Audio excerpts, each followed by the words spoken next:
Assalomu alaykum va rahmatullohi va barakatuh. Qadrli Facebook'dagi dunyoning har qaysi joylaridagi Uyg'ur tilini anglab tushunadigan va Uyg'urcha tafakkur qiladigan qarindoshlar hammalariniki mushu vaqti va buningki vaqti xayrli bo'lsin. Men Abdul Aziz Bashto'g'roq Istanbuldan sizlarga Allohninki go'zal salomi bo'lgan, jannat salomi bo'lgan Assalomu alaykum va rahmatullohi va barakatuh degan salomni yo'llash bilan birga bugungi tadbiriyay sin darslari, ya'ni iymon insonning baxti degan sin darsininki 7-sini, ya'ni bunu kitobdan birlikda o'rganamiz qadrli qarindoshlar. Bu dunyodagi yashashdagi maqsading nima desa balkim baxtni izlash deyishimiz mumkin. Şu baxtning o'zini biz burun her türlü narsalarni izlagan bo'lsak, endi bundan keyin iymondan izlaymiz. Iymonni eng yaxshi tushunib, inshaalloh baxtning ta'miga, lazzatiga inshaalloh tetiymiz, lazzatini tetiymiz. Şunlaşqa birlikte biz aytgan iymonlarimizning nimaga aytilganligi, qandaq aytilishi kerakdiki, Allohning bizdan qandaq talab qilganligi, hozirgi holimizning qandaq ekanligi, nimishqa biz bundaq baxtsiz degan savolning javobini tepishga tirishimiz. Bundan boshqa biz necha vaqtdan qis qilayotgan o'rganishlarimizda bunu islom nima degan 200 dona savolninki javobini Qur'on Karimga asasen birilgen, Kur'an'a göre İslam nime degan bunu kitapnamo birlikte öğünüp ötken. Bu xanzuçisiydi. Bu xanzuçisini şu xanzuçi terbiyelengen, yani xanzuçi mektep okugan yoki o'qishga mecbur bo'lgan qarindoshlarımızın, ballarımızın, ecdatlarımızın öğünüşü üçün xanzuçisini tercüme qilib sunduk qadrli qarindoshlar. Lakin bunun sin ders kim bo'ladi? Xanzuçisidan Uyg'urchasini qildik.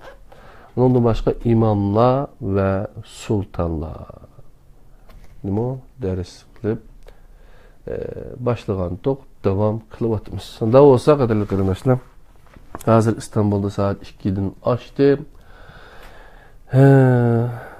1dan 50 ish kutyapti. Planımız bo'yicha dersimizni davom qilaylik. Vaktimiz çeklik, ömrümüz mu? Şunun bilen birlikte çeklik.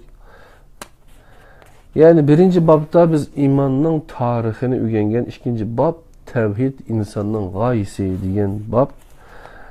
Bu babda aldı bilen tevhid diyen nime diyenini köydek. Ondaki kevni tevhid, siyasi tevhidini öğrenip ictimai tevhidge kelgen tok kaderli qarindoshlar.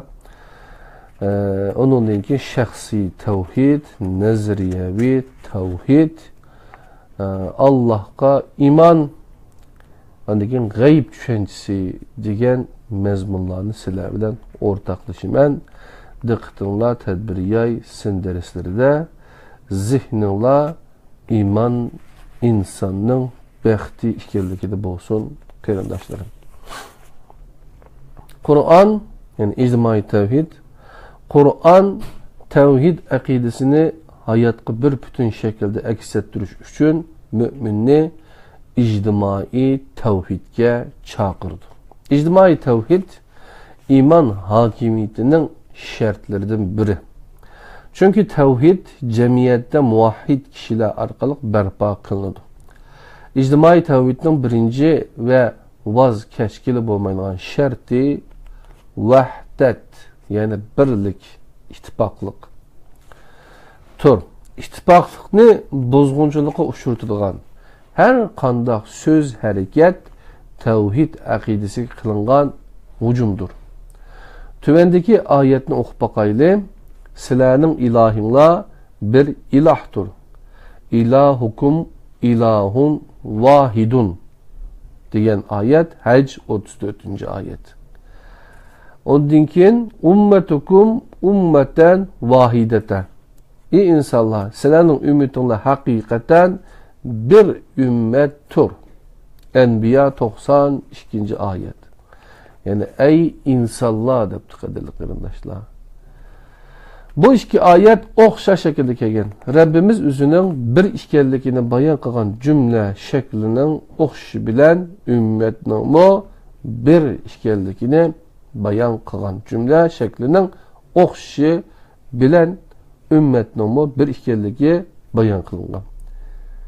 Yani Rabbimiz o'zining bir ekanligini bayon qilgan jumla shaklining o'xshishi bilan ummatning bir ekanligini bayon qilgan. Yani nezri ve tevhid Allah'ın bir ekanligini bilen ictimai tevhid Müslümanların bir ekanligi. Bu tırnak içinde Müslümanların da öp kaptık arkadaşlar. O'xshash so'zlar bilan ifodalangan. Mana bu sebepten ictimai tevhid muhim bulup iman bilen zich münasebetlik. Tövende yukarıdaki ayetinin ma'nisini to'liq külüp üteyli. Ey insanlar, sizlarning ummetinglar hakikaten bir ümmettir.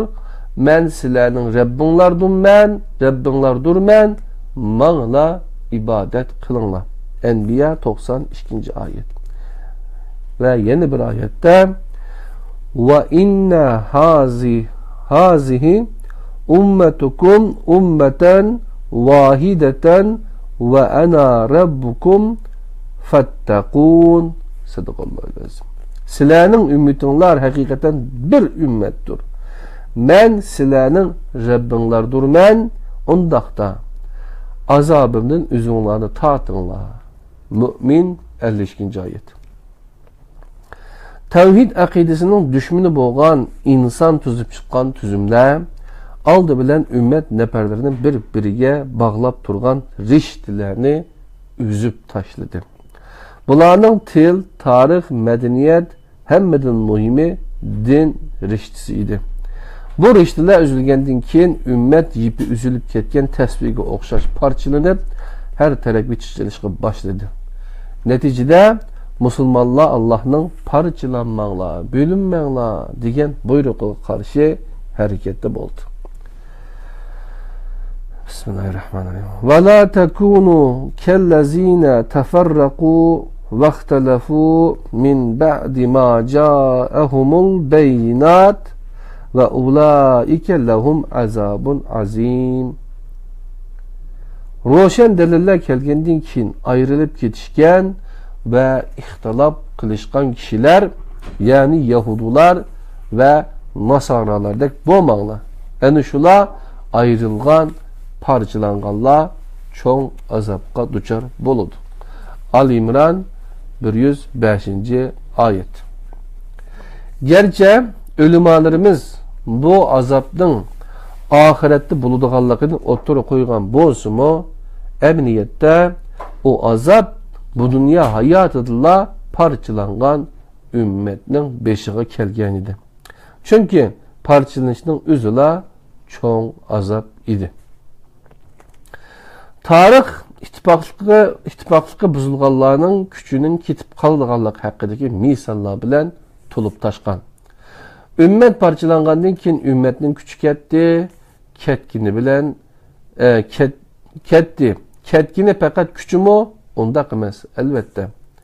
Ümmetning izzeti ve şan şerefimi qo'ldan ketdi. Mana bununla baha pishqili bo'lmaydi.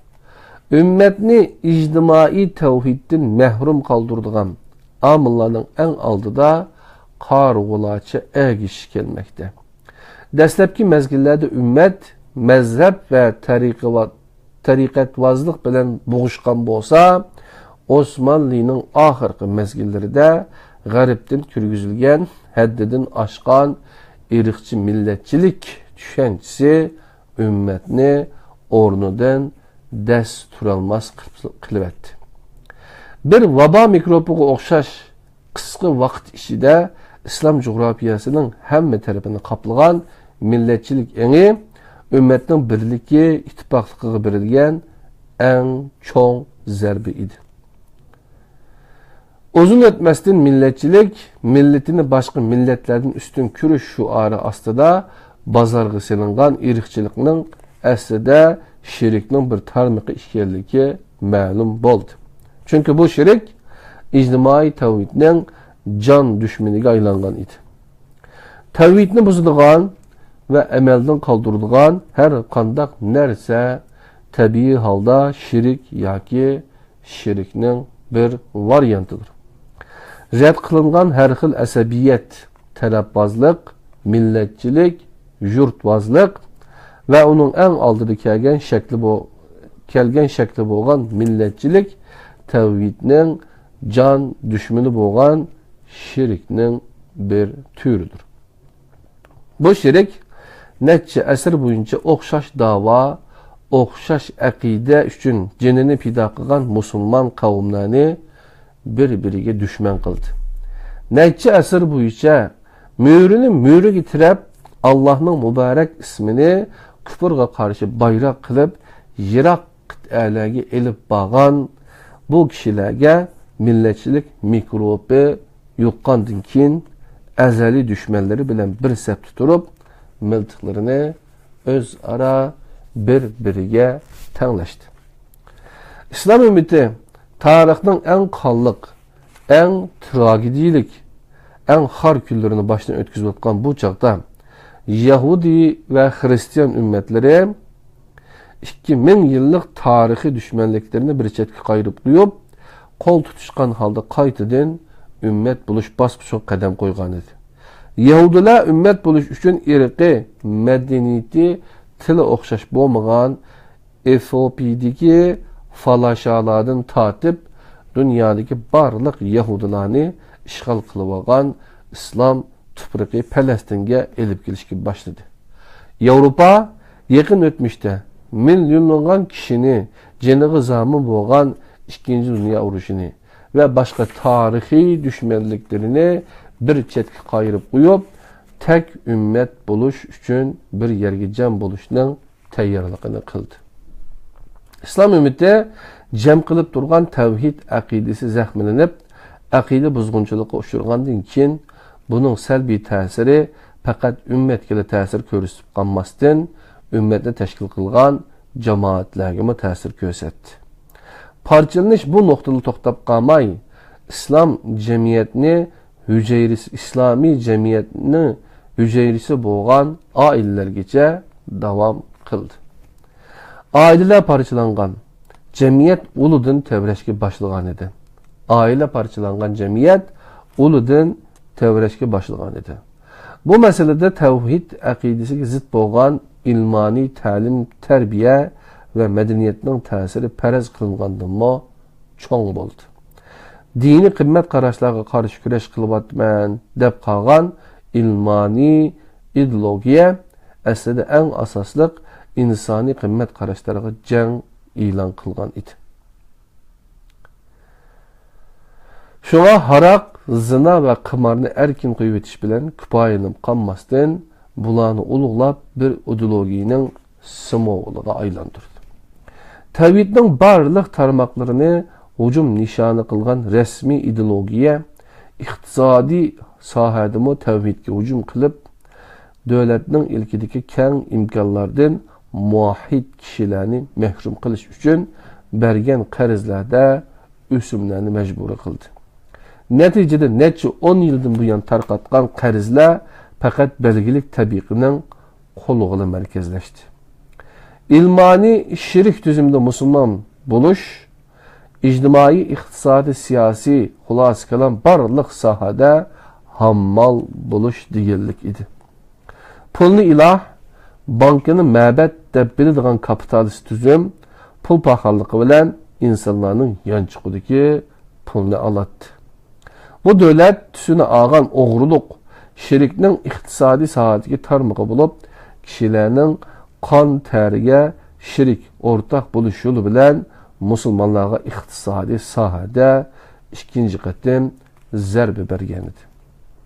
Halbuki mulkining mutlaq egasi bo'lgan Alloh Qur'onda iqtisodiy tavhid asosini bayon qilib, ziyon tarquzmanglar, ziyonga uchramanglar. Baqara 279-oyat. O'sim olmay ziyon tarquzmagan muvahhidlar davlat ismli qaroqchiga pul paxalligi ulushi berib, ziyonga uçurutilgan idi. İqtisadi tevhid insanın mülk meselesinde bir amanetçi işkenligi düşüncesini asas qilib, bir muvahhid qanchalik mal mülki ega bo'lishdan qat'iy nazar u amonatni mening deb xohlaganicha buzib chacholmaydi, xohlagancha sarf qilsa, buning ismi isrof bo'ladi. Isrof insonning mülk amonatiga qilgan xiyonatining natijasidir. Tevhidi ictimaining qaytadan barpo qilinishi uchun tevhid aqidasining 4-moddasi bo'lgan tevhid fardi shaxsini barpo qilish lozim. Qadrli qarindoshlar, iymon insonning baxti degan bunu kitobni birlikda o'rganyapmiz. Endi shaxsiy tevhidga keldik. İnsan ve iman xuddi tuproq bilan urug'ga o'xshaydi. Tevhid bu uruqni ming turlik bosqichdan o'tkazib, mevega aylantirgan barliq omillardir. Tevhid insonning g'oyasidir. Bu g'oyaning xitob nishoni eng boshda har insondir, ya'ni har shaxsdir.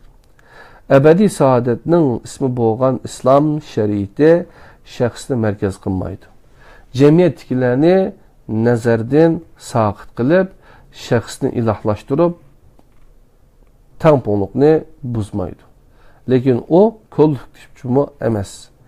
Shaxsning haqqini kollektiv uchun qurbon qilatmaydi. Shaxsga insoniyatning bir nafari sifatida qaraydi va pat-pat har kishining hisobini o'zi biladiganligini ta'kidlaydi. Fatir 18-oyat. Her kişinin amel defteri bo'yniga esilgan, taqdiri tirishchanlikqa bog'liq bo'ladi. Isra 13-oyat.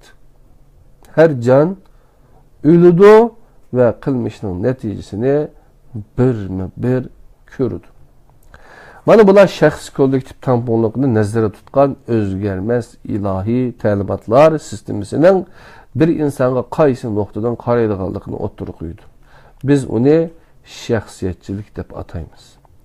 İslam shaxsiyatchilikning asosiy prinsipi kishining bo'linib parchalanmasligidir.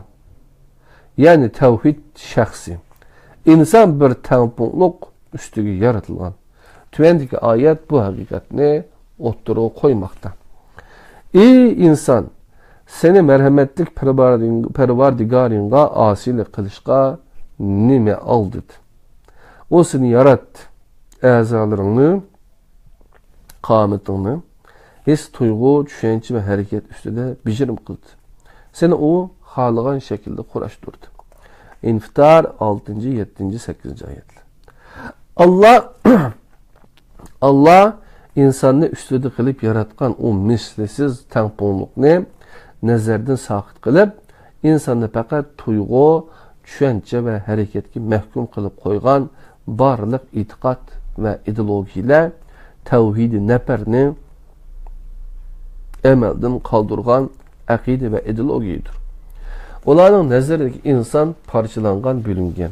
Bu parçalanış neticesinde kimlik ve kişilikni yoqtib koygan bulup, ülgülük rolüden mehrum bolgan insandır. Tevhid akidesi berpa kılmakçı bolgan insan muvahhid insandır. Muvahhid insan kişilik terbiyesini iman, ilim ve amelden ibaret üç ul üstüde berpa kılgan ülgülük insandır. İman, ilim ve amel. İman, ilim ve amelden ibaret üç ul üstüde berpa kılgan deydi. Muvahhid insan, Allah insan, insan kainat, insan şey ile ve şahs kollektif münasebetlerini tevhid asasındaki dünya qaraş ve prensip asası da şekillendirgen kişidir. Muvahhid insan, insanı tefekkür kıldığın hayvan, ictimai hayvan, his kılalaydigan hayvan, qarşı çıkış iqtidarına ega hayvan, sayman işletiladigan hayvan degandek parçalaydigan ve tüven kürdigan qaraşning aksice Allah'ın zimindeki halifsi, asman zimin ve onun arasındaki məxluqlar boysundurup hizmetine tapşırılgan şereflik bir məxluq deb qaragıcıdır. Qadirli qarindoshlar, tadbiriy sindarisleri iman insanın bəxti kitabıdır. 2-ci bab tevhid insanın gayesi degan darsdagi temalarni ko'ryapmiz. Hazır shaxsiy tevhid deganni o'qidik qadirli qarindoshlar.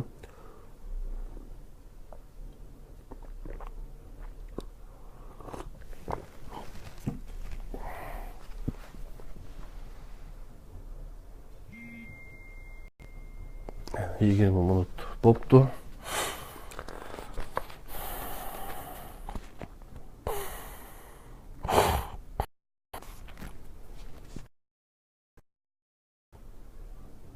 Yani muvahhid insan insanı tefekkür kılgan hayvan, ictimai hayvan, his kılalaydigan hayvan, karşı iqtidarı iyi hayvan, sayman işitelaydigan hayvan degende parçalaydigan ve tüben kürdigan qarashning aksiçe Allah'ın zimindeki halifesi, asman, zimin ve onun arasındaki məxluqlar boysundurup hizmetiga topshirilgan sharaflik bir məxluq deb qarag'uchidir. Muvahhid insan söz hareketini fakat yaşavatkan bu ötkünçü dünyanın ölçemleri asasida emas, aksiçe ötmüşü bo'lgan ruhlar aleminin ve insanın kelajagi bo'lgan ebedi aleminin ölçemleri asasida ilib bağan aqlli kishidir. Muvahhid insan kimlik ve kişilikini yo'qotib qo'ymagan, tevhidga iman etgan, tevhidni biladigan, tevhidni bir turmuş şekli, tevhidni bir turmuş şekli sübutida hayotida aks ettirgan ve cemiyette hakim o'ringa ega qilish uchun tirishchanlik qilgan kishidir. Muvahhid insan özünün ichki dunyosining butunligini nefsi, cemiyet, etrafındaki kişiler ve akidesiga zid medeniyetinin parçalışıga yol koymagan, his tuygusu bilen düşüncesi bilen hayatı, akidesi bilen yaşaş şekli arasında ziddiyet, nifak bo'lmagan bir bütün kişidir. Muvahhid insan padığa aylanmagan kişi bulup, o ilahi senaryodagi rolunu yaxshi bilip, onu en yaxshi şekilde oynagan kişidir. Barlığını üzüdün kıymetli davaga atgan, xuşallıqını insaniyetinin xuşallıqı bilen birleştireligen, imanlı insanlarınki hörlükünün en yukarı pellesi dep qargan kişidir. Xulasaligende muvahhid insan beşer, yani insanın ilahi ruh pörünüşüdün burunqa halatının qutulup insan bo'lgan kişidir. Bu o beşerlikten insanlıkka elip barılgan yolunu bilim, iman ve emel bilen basıdı. Bulup mu? İman bilen. Tevhid imanның ixchamlanışıdır. Tevhidning ixchamlaşkan şekli bir cümle söz La ilahe illallah. Yani tevhidi nezriye bilen ifade bulundu. Qadirlik qarindoshlarım, emdeki iman insanın bəxti tədbiriya isin dərslərdə 2-ci bab tevhid insanın gayesi da şəxsi tevhiddinkin nəzariyevi tevhidge keldik. Eğer aklımızın lal qıladigan mislisiz kainat sistemisini, dünyaga nazar tashlash şeklini, hör hayat felsefesini, ilahi dünya qarashini, yaşash şeklini, hatta bir iman bo'lgan tevhidni bir cümle sözü yığınçaqlışımız talep kılınsa gangirab qalattık. Resulullah bu tengdüşlük sistemini bir cümlege yığınçaqlagan idi. Yani La ilahe illallah. Mana bu tevhidning açqıcı idi. La ilahe illallah. Bizge namalum bo'lgan ötmüş ve kelechak o'ttirisida barpo qilingan tengdoshsiz bir dunyoga echilgan eshikning ochqichidir. Başka ilah yoktur. Fakat Allah var ya ki Allah'tan başka ilah yoktur. Ma'nisi ifade edilen bu cümle iki bölükten terkip tapudu. Birinci bölükye buluşsuz bo'lgan la ilah din, ikinci bölük ispat bo'lgan illallah din terkip tapudu. La ilahe bir boz yer içiştir. O ilgili kalp tupurqida makan tutgan barliq saxta ilahlarni ve ularning barliq qaldıqlarını tazalash hareketidir. İnsanın birden-bir yaratquchisi elbette o'ziga ayrılışqa tegishli bir yerning başqalarga ayrılışıga razı bo'lmaydi. Bu o'rinni o'zidan g'ayri bilan tang bahramon bo'lishni xohlamaydi. O xalmaydı. Ortaqlıq ma'nisini bildiradigan şirik dal Allohga xos bo'lishi kerak bo'lganini onundan g'ayriga berish deganlikdir. Allah mundaq deydi. Allohga uylangan Allah hami bo'lishga yetarlikdir.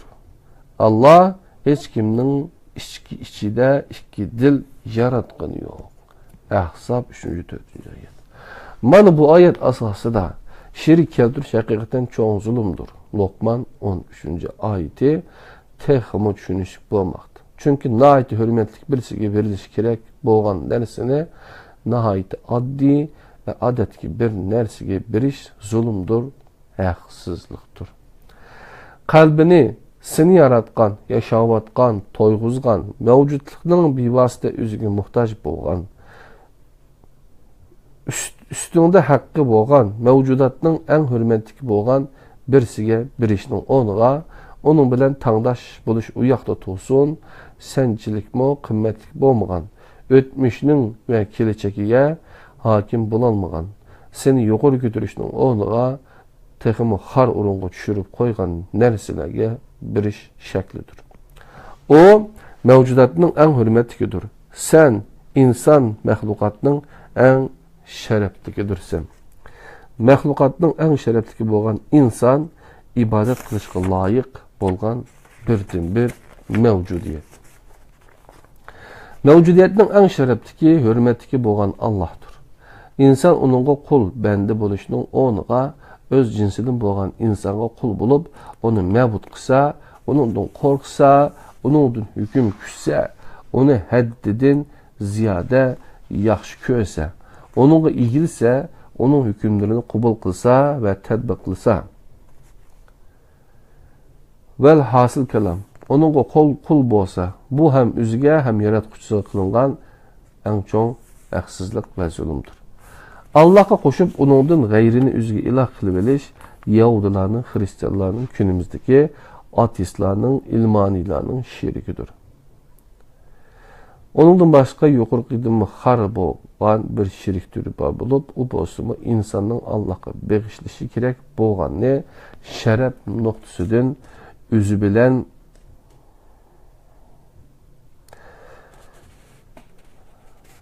sharaf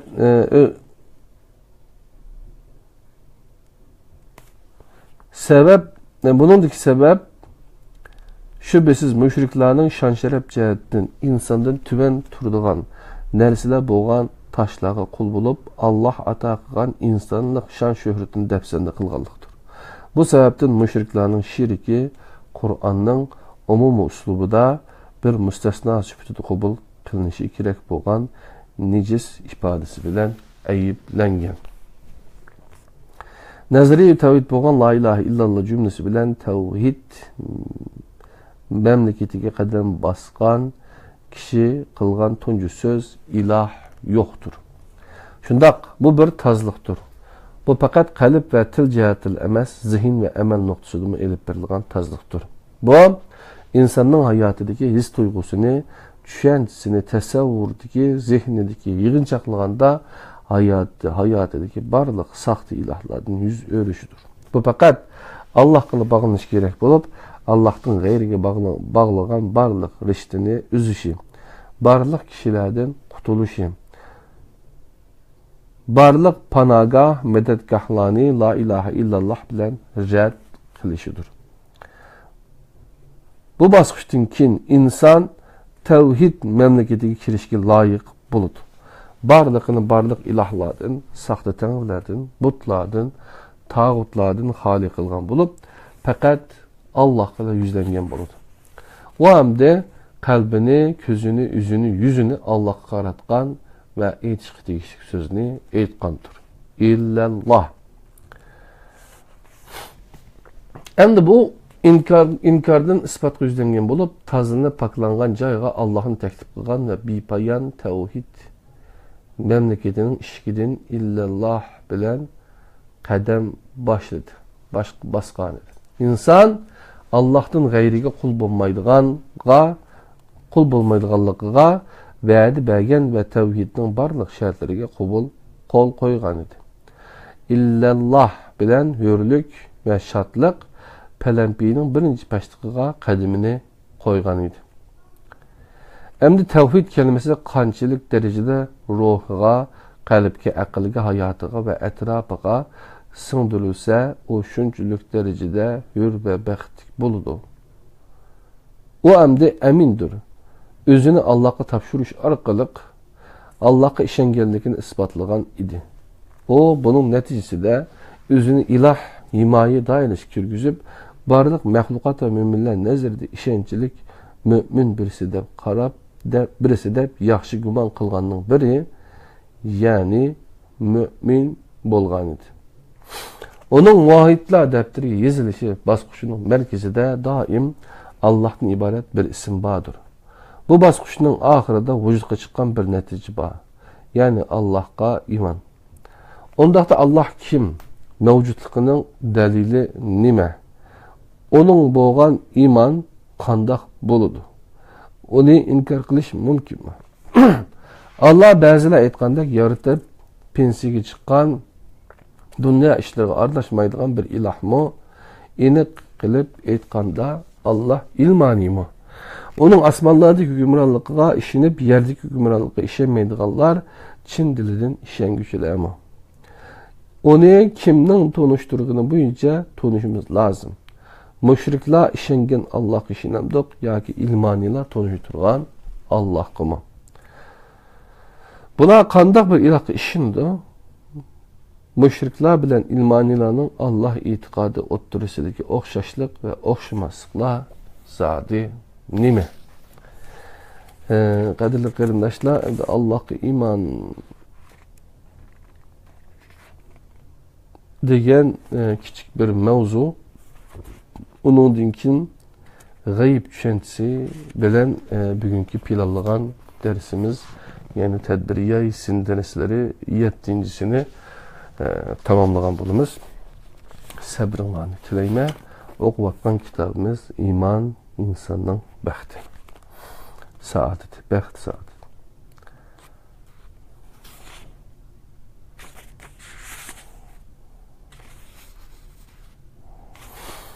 Allah'a iman. İnsan ve onun his duyguları zaman ve makan çeklemesinin hali emez. Bu sebepten zaman ve makandan halkan şey ile şüpheti his kalıp yetermeydi. İnsan köpüncü vakitte zaman ve makan dairesideki nurgun şey ilerden mu haberdar bulamay kalıdı. Yeni kılıp eysak insan üz hakkındaki sırlarını tek toluk bilip yetermedi.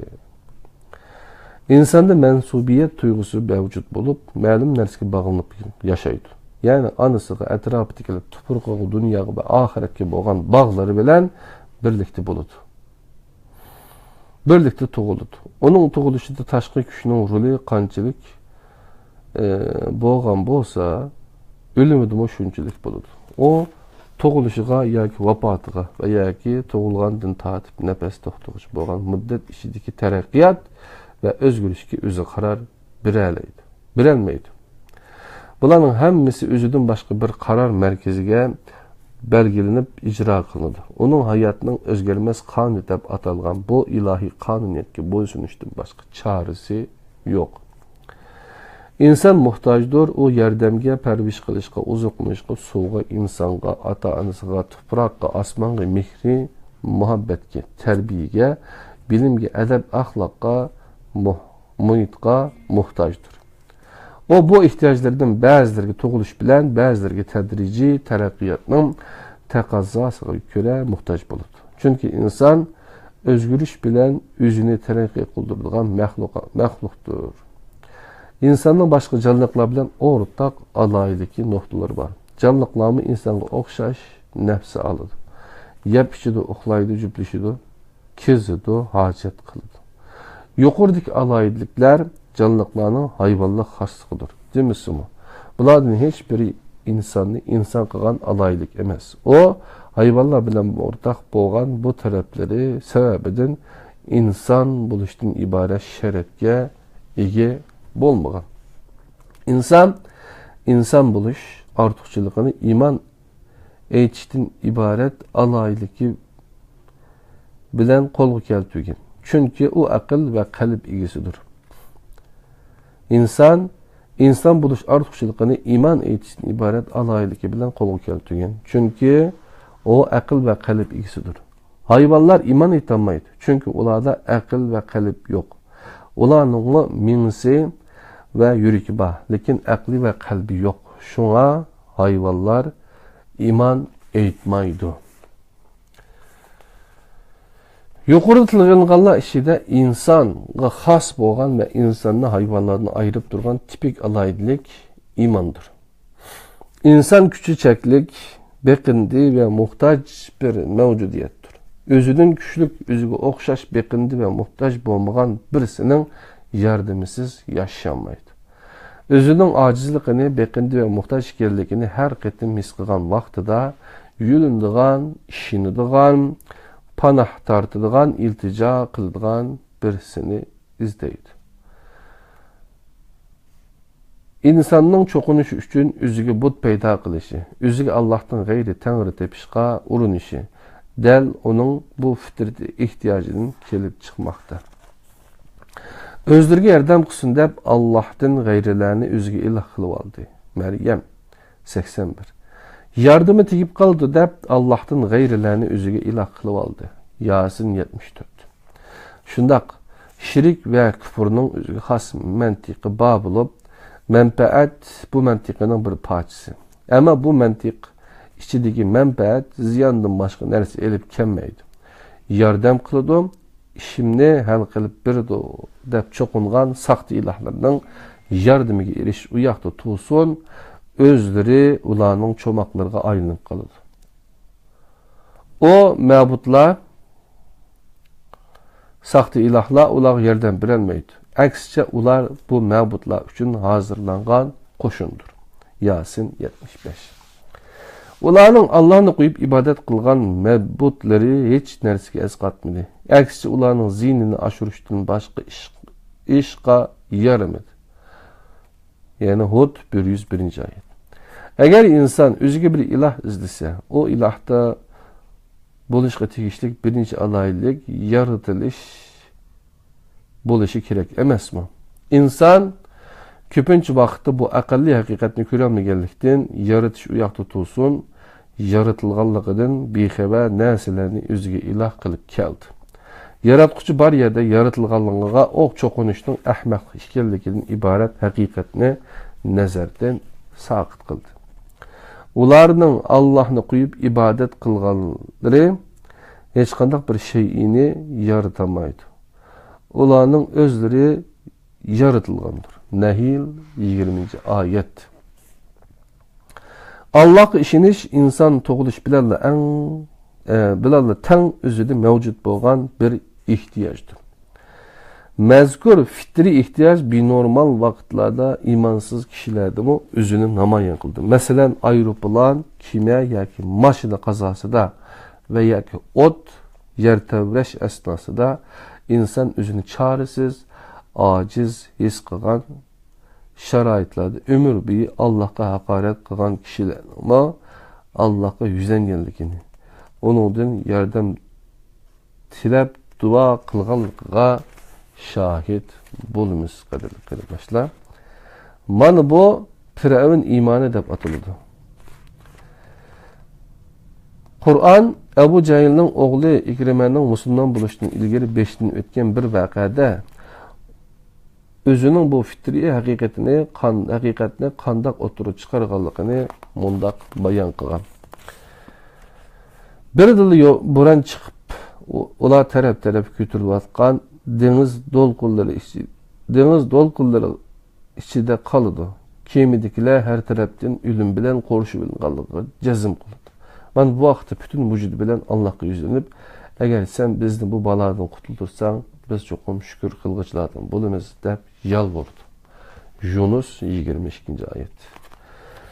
Qadirli qarindoshlar, bu ikinci babdan emdi şu tevhidninki her xil türlerini sözlep birlikte üyünüp boğandın ki nazariyi tevhidini itep onun ki Allah'a iman degenni birlikte üyünümüz qadirli qarindoshlar. Yani bu birlikte üyünüp boldak Allah'a imanını hem de gayib düşençisi degen mavzunu körümüz bu şek emas.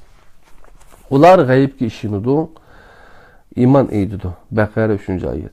Şunda gayib düşençisi Allah'a ahiretki periştilik imanının kişiye bakış etken mislisiz hediyesidir. Gayib ene yakinin kapalıdır.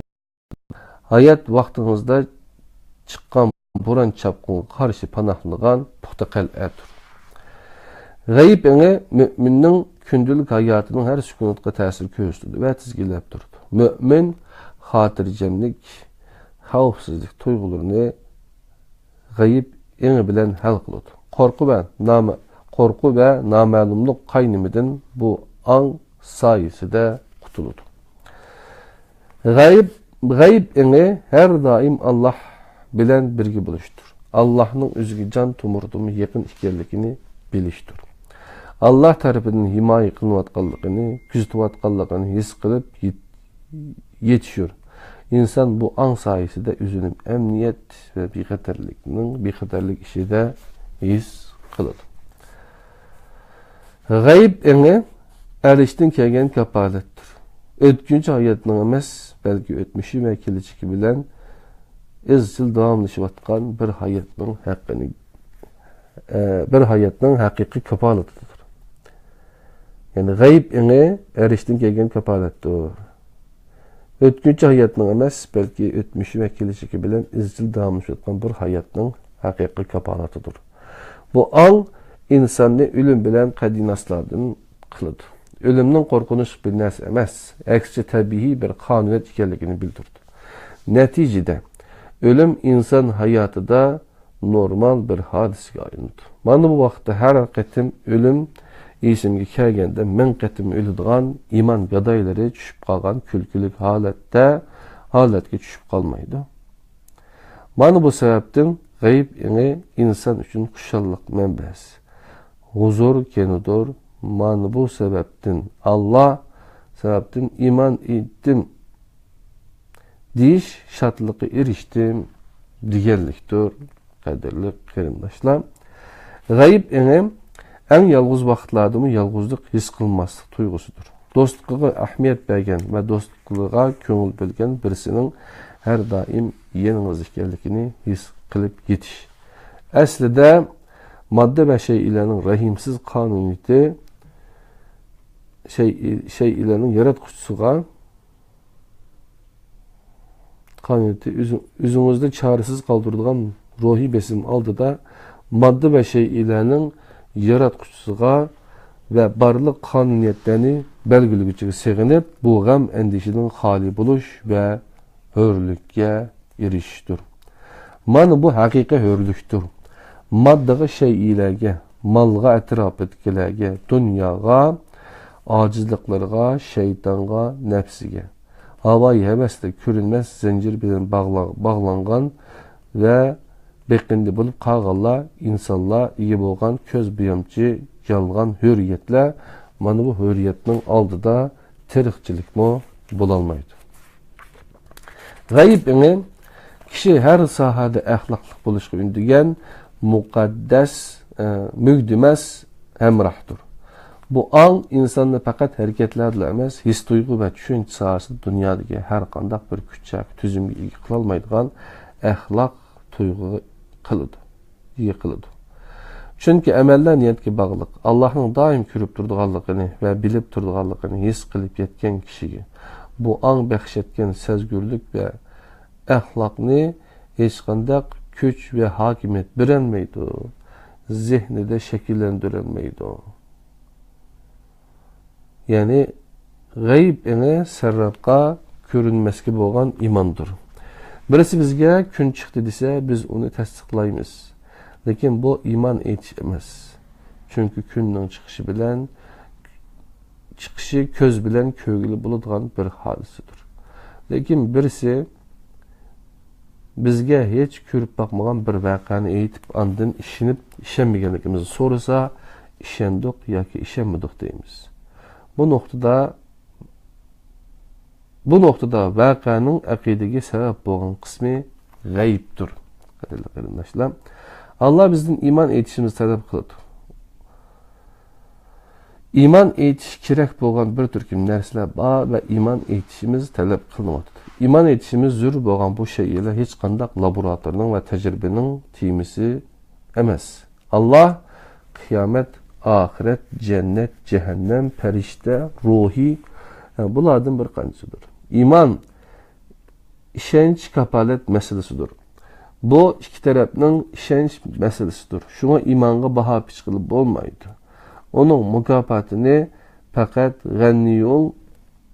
g'anni yo'l musta'an bo'lgan Allohla bilalaydi. İman ishonch ma'nosini bildirgan amin so'zi bilan o'xshash bir so'z tumuridan turilinib chiqqan emasmi? Undaqda iman aytganlar Allohga ishonganlardir. Allah ularning o'ziga bo'lgan ishonchini yerda qo'ymaydi va ularning abadiy bexatarlik kapolat qiladi, albatta. Qadrli qarindoshlar, shunda tadbiriyay sindarishlari iman insonning baxti degan bu qo'limdagi meni mono kitobdan birlikda mazmunlarni o'rganib o'tdik. Bugun planlagan bo'yicha bir qancha mazmunni tugatdik. İkinci bab, ikinci bölümning yana ayığı başqa timidagi maqolalar bor, qadrli qarindoshlar.